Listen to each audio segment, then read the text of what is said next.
On va donner la parole au Dr Abdelhalim Morad Aïssat de l'hôpital Cochin de Paris pour nous traiter de la chirurgie bariatrique. Bonjour à tous et à toutes. Merci pour les membres de la Stadium pour cette invitation, en particulier le professeur Abid qui nous a invités. Donc je suis doublement honoré d'être invité en Tunisie et d'être invité par des médecins. Donc je suis très honoré. Je ne sais pas s'il y a des chirurgiens dans la salle.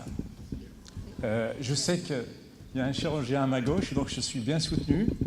Est-ce qu'il y a d'autres chirurgiens? Parce que peut-être ce que je vais dire aujourd'hui est un peu contradictoire avec le chirurgien digestif vis-à-vis de cette discipline, de cette maladie, de cette obésité. J'ai des grands frissons quand un patient vient à ma consultation en me demandant d'être opéré le plus vite possible. On a l'impression, ça fait des années qu'il est obèse, quand il arrive à la consultation de chirurgien, il veut être opéré le plus vite possible. Et je prends 3/4 d'heure pour expliquer aux patients que surtout, ce n'est pas moi qu'il faut voir en premier, c'est d'abord les médecins, et on a du mal à faire passer le message que 6 mois, c'est absolument rien dans le temps, et donc il faut qu'ils prennent le temps avant de se faire opérer.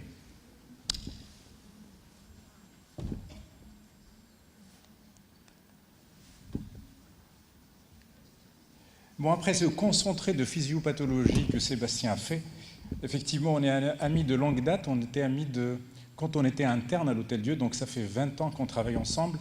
Et c'est tant mieux parce que ça correspond à cette discipline où le médecin et le chirurgien doivent vraiment être main dans la main pour cette discipline. Donc pour les traitements de l'obésité, je vais faire avec un niveau un peu plus bas par rapport aux grandes diapos de physiopathologie. Ici, les différents traitements, c'est la diminution des apports, les régimes, les médicaments, la chirurgie, et l'augmentation des dépenses par l'exercice physique et les médicaments. Il demeure quand même aujourd'hui, peut-être heureusement pour les chirurgiens, malheureusement peut-être, la chirurgie reste le seul traitement efficace en termes de perte de poids sur le long terme. Alors, l'image de gauche en haut, que vous voyez, ce n'est pas un montage, c'est vraiment une technique qui a été essayée surtout en Israël. Donc on a bloqué les mâchoires des patients pour ne pas manger, mais ça n'a pas réussi. Donc c'est vraiment une technique qui a été utilisée et essayée. Et au final, ça n'a pas marché. Et on a fait appel aux chirurgiens. Alors, bariatrique, qu'est-ce que ça veut dire? Le terme étymologique, bariatrie, c'est en grec le poids. Iatrie, c'est la médecine du poids, tout simplement. Ce n'est pas la chirurgie du poids, c'est la médecine du poids, donc c'est plutôt médical. C'est une balance bénéfice-risque. Il y a beaucoup de bénéfices. C'est vrai qu'on perd du poids. C'est vrai que les comorbidités s'améliorent, mais il y a aussi des risques. Et je vais peut-être vous parler plus des risques parce que cette chirurgie, autant elle donne de très bons résultats, mais vraiment, on a très peur même des peu de complications qui peuvent arriver à ces patients qui sont souvent jeunes, qui sont des mamans, des papas. Et on a quand même les frissons d'avoir des complications qui peuvent être fatales pour ces patients. Alors, en termes de perte de poids, nous avons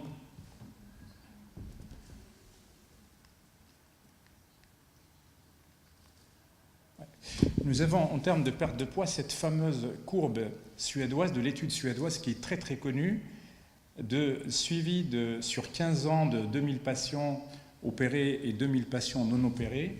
On voit ici, au bout de 15 ans, le traitement médical, le suivi, a très peu de résultats. Environ 2% qui réussissent à perdre du poids de façon durable. La perte du poids est définie par une perte suffisante, mais qui est dure dans le temps. Ici, on a la courbe de l'anneau gastrique, de la gastroplastie verticale calibrée et enfin la courbe du bypass gastrique. Donc en termes de perte de poids, on voit clairement, de façon significative, la chirurgie est efficace sur le long terme versus la prise en charge médicale. En termes de je ne dirais pas de la guérison du diabète de type 2, mais plutôt de la rémission du diabète de type 2, ça c'est les données de la CNAM sur une dizaine d'années, un travail qui a été fait par notre interne qui est devenu maintenant agrégé à Brest, Jérémy Thérault, et on voit ici le taux d'utilisation des antidiabétiques oraux pour les patients qui ont été opérés de bypass, de sleeve gastrectomie et d'anogastrique versus un groupe de contrôle. Donc là, clairement, on voit la diminution de la prise d'antidiabétiques oraux et donc de la rémission du diabète de type 2. Sur la mortalité des bénéfices, donc cette courbe, on voit clairement que pour les patients opérés et qui perdent du poids, ils gagnent globalement une dizaine d'années d'espérance de vie. Ainsi que sur les événements cardiovasculaires, il y a un bénéfice significatif. Qui opérer? Est-ce qu'il faut opérer tous les obèses? Sûrement pas. On n'opère pas les patients qui ont un IMC inférieur à 35. On n'opère peut-être pas, selon les recommandations, les patients qui n'ont pas de comorbidité entre un IMC entre 35 et 40. Et donc les indications s'appuient sur plusieurs recommandations. Sébastien parlait un peu de l'ensemble des recommandations, mais actuellement en France, on suit les recommandations de la Haute Autorité de Santé, qui sont les candidats. C'est les patients qui ont un IMC supérieur ou égal à 40, ou entre 35 et 40, associés à une comorbidité, qui peut être une hypertension artérielle, un diabète de type 2, un syndrome d'apnée du sommeil, une dyslipidémie ou des problèmes rhumatologiques, type dorsalgie, gonalgie documentée. Donc ces recommandations, les grands axes des recommandations sont basés sur l'information du patient, de l'évaluation et de la prise en charge du patient avant l'intervention, qui aboutissent après à une décision thérapeutique. Et ensuite, ça ne se termine pas par la chirurgie, mais il y a un long suivi post-opératoire qui, théoriquement, doit être à vie. Quels critères doit-on prendre en compte pour le choix d'une technique chirurgicale? Le patient se présente à la consultation en demandant une sleeve, en demandant un anogastrique, en demandant un bypass. Je crois que la première consultation, ce n'est pas le sujet, même s'il faut écouter le patient, il faut noter sa demande. Donc la décision de choisir une intervention se fait au terme d'une prise en charge médicale, d'un suivi nutritionnel et du bilan préopératoire et de l'importance qui... Et le choix, il se fait sur l'importance de l'IMC. On ne propose pas la même intervention pour un patient qui a un 35,5 qu'un autre patient qui a un IMC 60. Les antécédents médicaux ou chirurgicaux peuvent être un facteur déterminant dans la décision. Un patient qui est VIH positif, peut-être on sera plus amené à lui faire une sleeve qu'un bypass gastrique. Un patient qui voyage beaucoup dans sa profession, je serais plus tendance à lui proposer une sleeve gastrectomie qu'un bypass. Un patient que je risque de perdre, dans le suivi post-opératoire, il est préférable de lui proposer une sleeve. Un patient qui a un diabète de type 2 déséquilibré, peut-être on s'orientera plus vers un bypass. Donc les antécédents, les pathologies associées, la présence du diabète, le traitement aux AVK, toutes ces situations peuvent nous aider à choisir. Et si tout le bilan préopératoire ne retrouve pas un poids vers une intervention ou une autre, le choix du patient aussi compte dans la décision. Alors, quelle chirurgie? La chirurgie, l'intervention idéale, c'est laquelle? C'est celle qui est efficace sur le long terme. On dit qu'il y a un succès quand la perte de l'excès de poids est supérieure à 50% ou un IMC à moins de 25. Un échec quand la perte de poids est inférieure à 25%. Peu de morbidité opératoire, une intervention bien tolérée, un patient opéré d'une sleeve et qui a un inconfort digestif, qui a des douleurs, qui a un reflux gastro-œsophagien, même s'il a bien maigri, mais je ne pense pas qu'on est dans le succès. Et une intervention idéale, c'est une intervention sans complications tardives. Sébastien va vous parler, je crois, de ces complications après. Alors, l'évaluation préopératoire. Le bilan médical est obligatoire. C'est dans ces 6 mois qu'on doit faire tout ce bilan. Éliminer une pathologie endocrinienne, recherche de comorbidité cardiovasculaire, le respiratoire, l'apnée du sommeil, le diabète, le bilan lipidique, vitaminique, apprécier l'état digestif, une fibroscopie haute à la recherche d'Helicobacter pylori. Et s'il est positif, il faut absolument l'éradiquer. Une échographie hépatobiliaire pour évaluer la stéatose hépatique, rechercher la lithiase vésiculaire et évaluer l'état masticatoire, le panoramique dentaire, la consultation de stomato qui doit être obligatoire. En post-opératoire, le patient, s'il a des problèmes pour la mastication, je pense que la première des choses, il faut travailler, il faut qu'il soit capable de mâcher correctement. L'évaluation préopératoire, toujours, c'est l'enquête et l'information diététique qui permet le dépistage des troubles du comportement alimentaire, l'évaluation des capacités masticatoires, la préparation à l'intervention et conseils pour les suites à distance. Les patients qui ne sont pas préparés, c'est des patients qui tombent du ciel en post-opératoire. Je ne sais pas qu'est-ce qu'il faut que je mange, comment je mange, est-ce que je mange liquide, est-ce que je mange ça. Donc, si le patient pose ces questions, ça veut dire qu'il est préparé de façon très insuffisante. Donc, le patient, il faut qu'il sache où il va après cette chirurgie. On ne revient pas en arrière avec cette chirurgie. Si elle est faite, elle est faite. Et donc, le patient, il faut qu'il se prépare à cette nouvelle vie, à un comportement alimentaire différent de celui qu'il a avant la chirurgie. L'évaluation psychologique, psychiatrique, il faut mesurer, il faut évaluer la motivation du patient. Il faut qu'il... Et je pense la preuve de sa motivation, c'est son suivi pendant ces 6 mois, le délai minimal de cette prise en charge, le contexte familial et social, les tests de personnalité et le risque de décompensation avant ou après la chirurgie. On arrive maintenant à la consultation juste avant la programmation de cette chirurgie. Le chirurgien a le devoir d'informer le patient de la mortalité, de la morbidité du séjour en unité de soins de surveillance continue, de la possibilité, c'est vrai que ce sont des chirurgies qui se font par célioscopie, donc il y a moins de défects, moins de cicatrices sur l'abdomen, donc il y a une réhabilitation précoce, mais il faut les prévenir du risque de conversion laparotomique qui change la donne, qui change les suites opératoires en termes de douleur, de mobilité et de la reprise d'activité sportive. On peut faire des sleeves aujourd'hui en ambulatoire, c'est très bien, mais il faut quand même les prévenir de ce risque. Et on ne doit pas, nous, chirurgiens, dire aux patients « tout va bien, ça va bien se passer, vous êtes debout le soir et vous marchez ». Peut-être ça sera le cas, mais je pense qu'il faut peut-être un peu se préparer le terrain. Et les patients qui ont toutes ces informations sont mieux préparés et ils aborderont mieux la période post-opératoire. Il faut parler de la perte de poids envisageable, parler aux patients qui viennent dire comment ils ont vécu l'intervention, le post-opératoire, l'après. Et puis, il faut qu'ils donnent leur accord pour le suivi à distance, à raison de 4 fois la première année, et ensuite de façon annuelle.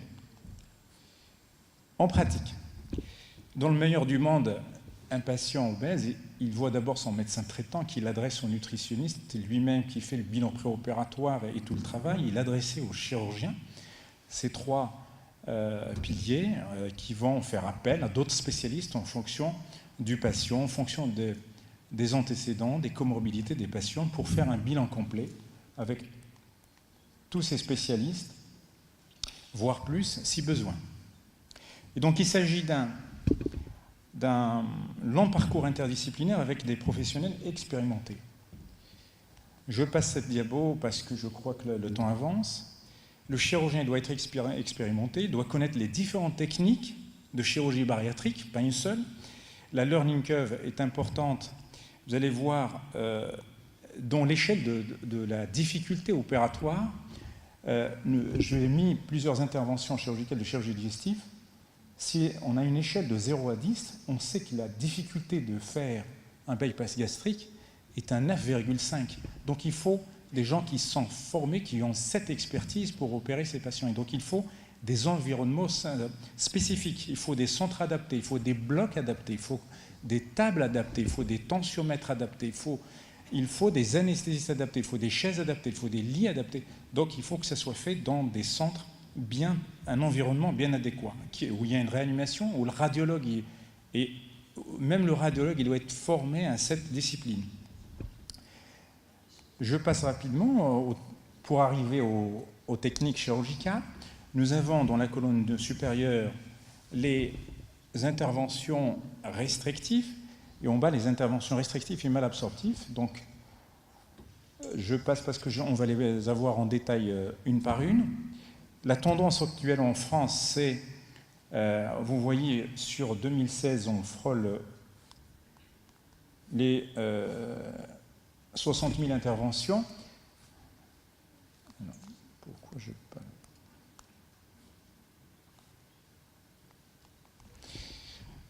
Avec majoritairement des sleeve gastrectomies, ensuite du gastric bypass, et on voit la tendance de 2006 à 2016, les anneaux gastriques qui sont quasiment en chute libre.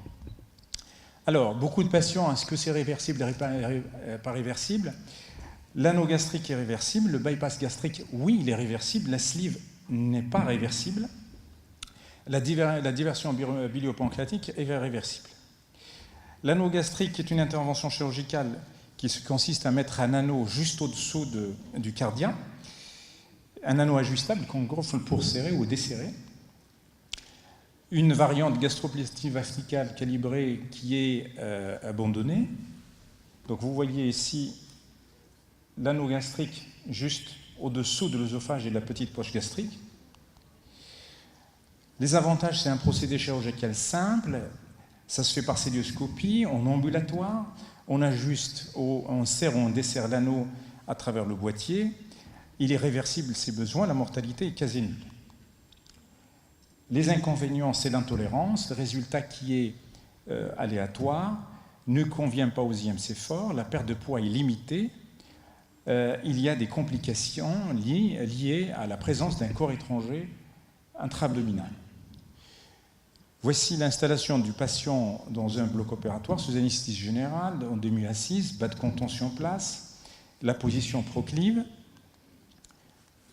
Si on peut lancer le film, s'il vous plaît. Voici donc l'estomac, ça c'est le foie qui est écarté. C'est le foie qui est écarté. Puis on aborde le pilier droit du diaphragme pour l'ouvrir tranquillement, pour passer. Derrière, vous voyez ici l'œsophage arrivé et la partie haute de l'estomac.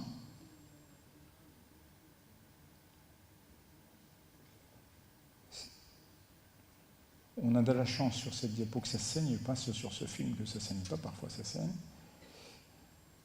On ressort de l'autre côté, derrière l'œsophage, à côté de la rate, puis on fait passer cet anneau gastrique, on tire la ficelle, c'est une intervention qui dure une vingtaine de minutes, qui peut se faire en ambulatoire, en célioscopie avec simplement 4 trocas, un petit ballonnet pour calibrer avant d'encliqueter l'anneau gastrique, et vous voyez cette tubulure là qui va être raccordée au boîtier qui sera placé en sous-cutané. Voici la radio post-opératoire avec l'anneau en place. La sleeve gastrectomie, c'est l'intervention la plus pratiquée aujourd'hui, qui consiste en fait, à enlever les 2/3 de l'estomac. Et donc, il nous reste donc, sleeve, qui veut dire manchon en anglais. Procédé qui est restrictif, c'est une intervention irréversible qui se fait par cœlioscopie également. C'est une technique récente, morbimortalité post-opératoire qui n'est pas nulle. Attention, elle a la réputation d'être une intervention facile. Oui, souvent elle est facile, mais parfois elle est assez technique et les complications peuvent être désastreuses. Voici une sleeve, une vue à la fin de l'intervention. Vous voyez ici le tube gastrique qui reste, qui est l'équivalent de 200 ml environ. Et vous voyez ici les 2/3 de l'estomac qu'on va virer, qu'on va envoyer à l'anapathe. Voilà, ça a un avantage facile, mais entre guillemets, attention, ça peut être dangereuse. On va essayer de faire avancer un tout petit peu le film.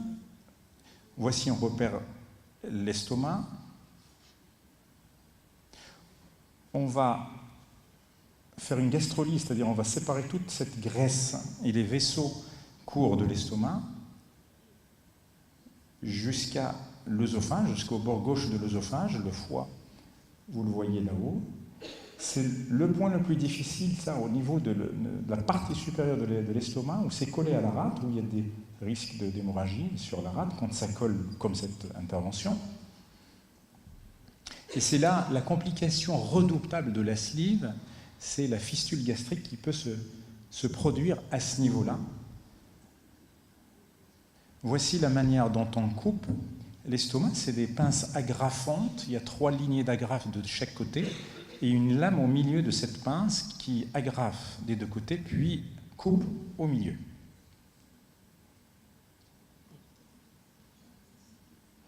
Alors, c'est des chargeurs de 60 mm. Et ensuite, on met l'estomac qui doit partir dans un sac qui est ensuite extrait par l'incision cœlioscopique. Alors, le bypass gastrique, ça c'est une vue pas de postérieure, mais c'est une vraie vue de face. Je préfère vous montrer celle-ci, c'est peut-être un peu plus simple. Donc, l'œsophage, on crée une petite poche gastrique juste au-dessus de l'œsophage, en réalité qui a la taille d'un petit Suisse. Et on va chercher l'intestin grêle qui est dans l'étage sous-mésocolique pour faire une anastomose gastro-jejunale. Les flèches bleues, donc c'est l'anse alimentaire. Les aliments, durant ce passage, ils ne sont pas absorbés parce qu'ils n'ont pas encore rencontré les enzymes biliopancréatiques qui sont sécrétées au niveau du duodénum. Donc cette longueur d'anse qui peut être de 1,20 m jusqu'à 1,140 m en fonction de l'IMC. Donc nous avons A, B et C, l'anse alimentaire, l'anse biliaire et l'anse commune. Donc du fait, au total, il y a une intervention restrictive parce que le patient mange moins dans sa petite poche gastrique. Il absorbe moins parce que nous avons 1,50 m plus une quarantaine de centimètres. Il y a 2 mètres d'intestin grêle qui ne participent plus à l'absorption. Le bypass en Y, je vais passer assez rapidement parce que je n'ai plus beaucoup de temps. Le bypass en oméga, qui n'est pas une technique validée pour la simple raison, enfin, il y a plusieurs raisons, il y a beaucoup de discussions là-dessus, mais il y a une seule, techniquement, il y a un semblant de sleeve gastrectomie et puis du grêle qui remonte ici. On a la bile qui revient sur l'estomac, il y a un risque de reflux biliaire, l'exposition de l'anastomose gastro-jejunale à la bile. Je passe. Quels sont les avantages du bypass? C'est une intervention qui est physiologique, qui est avec une bonne qualité de vie, qui est très efficace, qui a un long recul. La première intervention, c'était en 1967. Les inconvénients, les risques opératoires qui sont beaucoup plus importants que la sleeve, effectivement, les difficultés à faire par cœlioscopie, il faut des experts. Les carences sur le long terme, si il n'y a pas de suivi correct. Les réversibilités, si le bypass est réversible, on peut faire marche arrière. Ce n'est pas des interventions courantes parce que de toute façon, on n'en a pas besoin souvent. Mais s'il faut refaire le circuit, remettre les choses telles qu'avant, on peut le faire. Se pose la question du devenir de l'estomac restant parce qu'il y a un estomac qui est exclu. Comment on va explorer cet estomac? sur le risque de cancer, ça pose un petit problème. Voici, je reviens sur les centres adaptés, et si on peut lancer un brin de film, s'il vous plaît. Non, il ne veut pas. Ah. Donc on commence d'abord par repérer les intestins. Le grêle, il est dans l'étage sous-mésocolique. On récupère l'intestin. Il y a des adhérences parfois. La veine mésentérique qu'on voit ici. Donc on compte 40 cm à partir de l'angle duodéno-jéjunal. On va sectionner le grêle. Vous voyez ici, le grêle est sectionné. Et on va le faire migrer vers la partie supérieure pour l'anastomoser avec la petite poche gastrique qu'on va créer.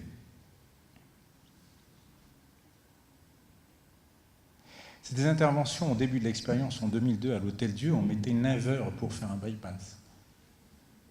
Aujourd'hui, les bypass simples, c'est 1h10, 1h20. Voilà, l'intestin qui passe. Pour mon collègue chirurgien, ici il y a des chirurgiens, il y a beaucoup de variantes techniques, rétro-transmésocolique, prégastrique, précolique. Enfin, tout ça, c'est des variantes techniques. Fermeture de la brèche.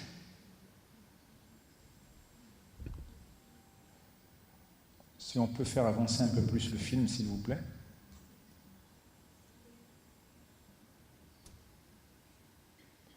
Voilà. Là, on met un lac pour mesurer l'anse alimentaire, donc la dérivation, le court-circuit. 1,50 m pour les IMC supérieurs à 50.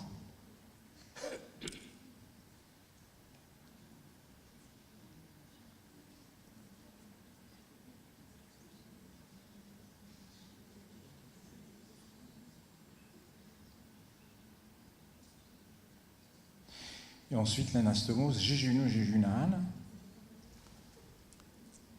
l'anse alimentaire et l'anse biliaire.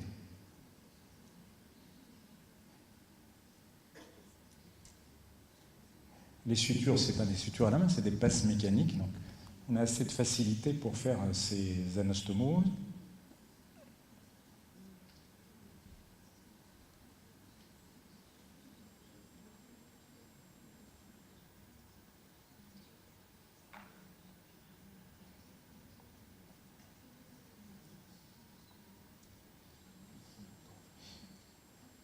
Les vérifications des saignements avant de quitter cette partie.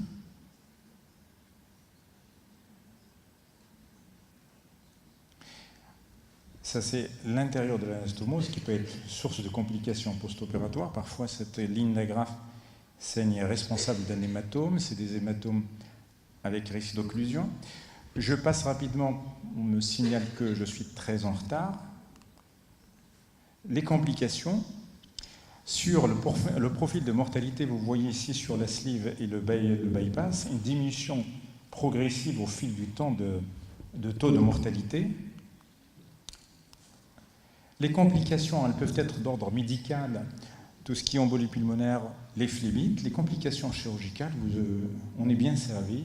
Les hémorragies, les occlusions intestinales, les fistules, les abcès de parois, les hernies internes, les brides. Et donc, il y a une série de complications auxquelles il faut faire très attention. Je passe rapidement, compte tenu du temps, je vous montre juste quelques photos de ces interventions qu'on pense qu'elles sont simples, et c'est ça les risques de se retrouver avec des patients qui font des complications. Cette patiente, elle a eu un bypass, 1 an plus tard, se présente aux urgences avec des douleurs abdominales. Les médecins, comme elle a eu un bypass, on a l'impression qu'il faut absolument... il y a des manifestations cliniques, des complications qui ne sont pas les mêmes que les patients non obèses. Cette patiente avait simplement une occlusion sur bride, il y a un retard de diagnostic, une nécrose de l'intestin, et elle se retrouve dans un milieu médicalisé avec des poches de partout, un ventre ouvert pendant 6 mois.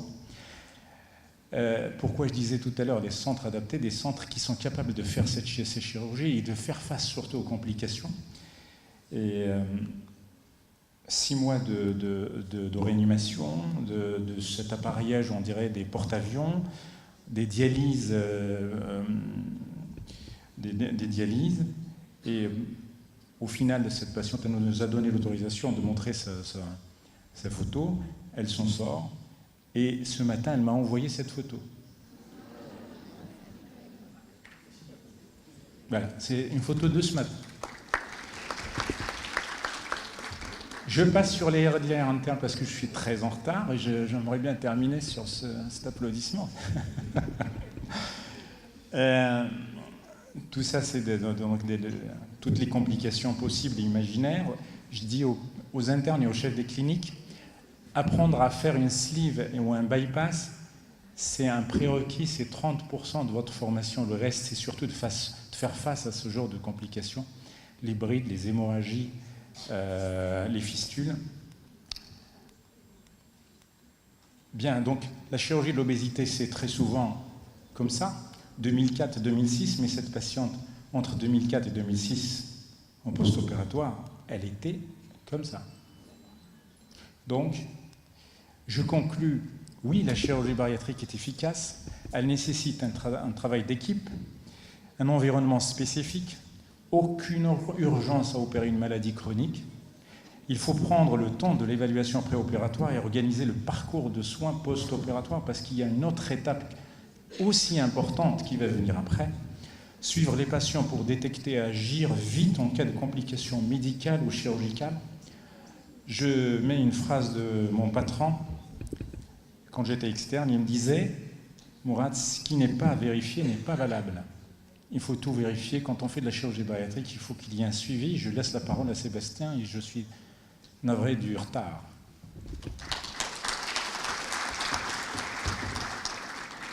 Merci, docteur.